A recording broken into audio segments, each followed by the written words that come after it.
Waalaikumsalam. Bertemu lagi dengan saya setelah UTS kemarin ya teman-teman semuanya. Nah jadi untuk pertemuan ke-9 ini saya akan menjelaskan lebih lanjut terkait pemadanan data vektor dan raster dalam pemetaan partisipatif seperti itu. Nah jadi ada beberapa tujuan pembelajaran hari ini yang harus kalian pahami dan target yang akan saya berikan. Yang pertama adalah mahasiswa mampu menganalisis data spasial dan mengidentifikasi perangkat pendukung analisis sistem informasi geografis. Yang kedua itu adalah mahasiswa mampu memadukan data vektor dan data raster dalam analisis spasial secara tepat seperti itu. Nah, jadi nanti pembelajaran kita mungkin akan terjadi seperti yang digambar ini gitu. Nanti kita akan memetakan secara partisipatif, terus bekerja kelompok hingga 2 bulan ke depan seperti itu. Nanti di akhir akan ada tugas besar. Nah ini ada yang tahu pemaknaan dari salah satu kata ini kira-kira? Pak Iva, Bang Iva coba. Pemetaan. Ya apa pemetaan? Kalau menurut saya pemetaan itu membuat sebuah peta yang kita tujukan untuk menunjukkan lokasi atau menunjukkan sebuah identitas wilayah. Oke, lanjut. Partisipatif Pak, isi menjawab keterlibatan kelompok. Oke, benar. Nah jadi ini ada beberapa pengertian dari KBBI. Yang pertama adalah pemadanan terkait sepadan atau terkait penyesuaian seperti itu. Nah lalu pemetaan benar tadi terkait penggambaran atau pengumpulan sesuatu, dan partisipatif itu adalah ikut ambil bagian. Jadi kita secara partisipasi ikut dalam ambil bagian pemetaan seperti itu.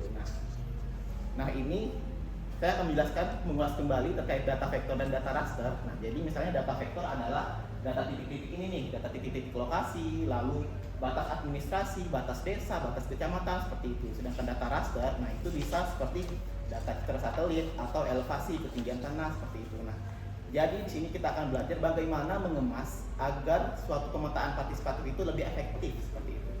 Ini lanjut. Nah, misalnya kita membuat 2 peta. Peta pertama yang menggunakan citra satelit dan peta pertama yang tanpa menggunakan citra satelit seperti itu. Nah, kita nanti akan belajar bagaimana kita akan memilih peta yang seperti ini, yang sebelah kanan atau yang di sebelah kiri. Nah, lanjut. Jadi ada beberapa fungsi pemadanan data vektor dan data raster. Yang pertama adalah untuk pemetaan fisik.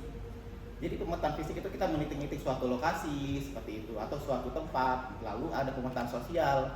Misalnya kita memetakan aktor-aktor, kendalanya apa, masalahnya apa seperti itu. Nah, lalu akhirnya adalah kita akan mendapatkan solusi yang tepat antara perpaduan data vektor dan raster atau pemetaan fisik dan pemetaan sosial seperti itu.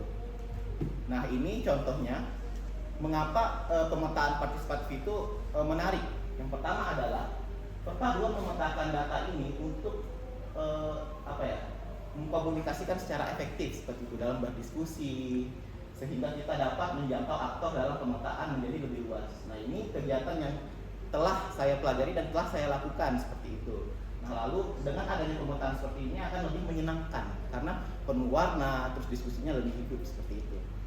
Nah ini juga lebih tepat sasaran. Jadi kita misalnya ingin melihat apa sih sudut pandang dari suatu kelompok tertentu, misalnya anak-anak atau perempuan seperti itu. Nah kita akan mendapat data atau solusi yang lebih tepat sasaran dengan adanya pemetaan yang efektif ini. Lalu misalnya melihat banyak temuan yang lebih mendalam di lapangan yang tidak diakomodir pada level atas. Nah jadi saya pernah menemukan pada saat di Sungai Raya, di Kubu Raya itu, bencana yang dilihat oleh anak-anak itu tidak hanya banjir dan kebakaran hutan dan lahan. Jadi anak-anak itu melihat bahwa penurunan struktur rumah atau penurunan tanah atau pembangunan permukiman di lahan gambut yang miring-miring, sehingga sekolah mereka atau bangunan-bangunan atau tempat tinggal di sekitar mereka itu terjadi retak seperti itu. Nah itu adalah temuan-temuan yang tidak diakomodir pada level atas atau level pemerintah sebenarnya. Nah itu adalah temuan baru. Nah lalu yang kedua, nah ini kita itu dapat menjangkau kaum difabel. Nah seperti ini pada teman tuli. Nah ini pemetaan pada teman tuli pada saat itu. Jadi kami ingin mengetahui di mana sih lokasi tinggal teman-teman tuli. Nah seperti itu. Nah jadi teman-teman tuli ini lebih mudah dengan memetakan tempat tinggal mereka dengan peta yang sangat besar seperti itu. Nah ini.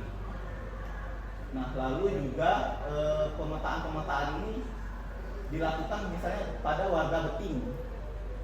Nah, kita dapat menemukan dua perbedaan. Yang pertama, peta citra satelit yang ada gambar seperti ini yang lebih memudahkan orang tuli untuk menunjukkan lokasi tertentu, atau tanpa citra satelit yang ada pada beting ini.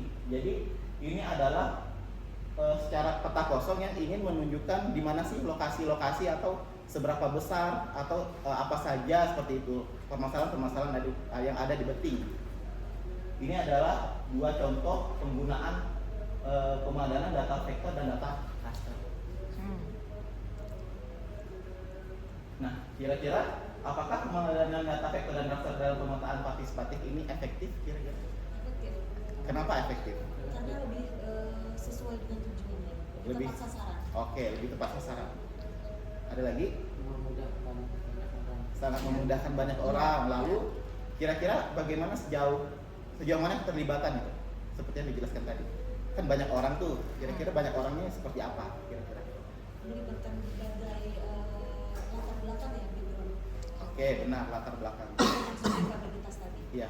Nah, jadi benar pemetaan partisipatif dengan memadukan data vektor dan raster yang tepat akan menciptakan data dan solusi yang lebih tepat seperti itu dan lebih tepat sasaran. Nah, ini contoh pemetaan yang dilakukan oleh anak-anak di Kota Pontianak. Nah, jadi misalnya anak-anak menunjukkan warna merah adalah lokasi kebakaran kayak gitu, seperti itu.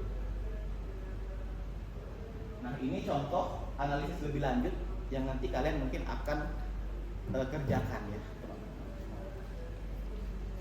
Nah, jadi ini ada tugas besar dengan waktu 2 bulan. Di sini tugasnya adalah penyelesaian masalah pembangunan yang ada di Kota Pontianak berbasis partisipasi masyarakat dan sistem informasi geografi. Nah, ini alat-alat pendukung yang dapat kalian lakukan atau dapat kalian gunakan. Terus ini referensinya seperti apa. Nah, lalu kira-kira yang dapat menyimpulkan? Oke.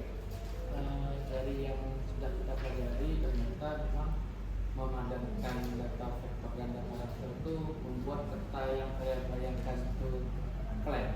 Ternyata itu bisa lebih informatif dan sangat efektif ketika Ya, benar. Seperti itulah kesimpulannya. Jadi data-data raster dan data vektor itu dapat dibuat semenarik mungkin dan menyesuaikan kebutuhan dari penggunanya seperti apa. Oke. Nah, jadi saya punya kata-kata mutiara.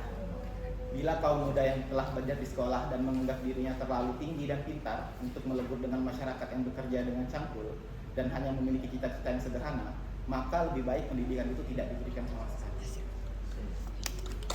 Terima kasih. Wassalamualaikum warahmatullahi wabarakatuh. Waalaikumsalam warahmatullahi wabarakatuh.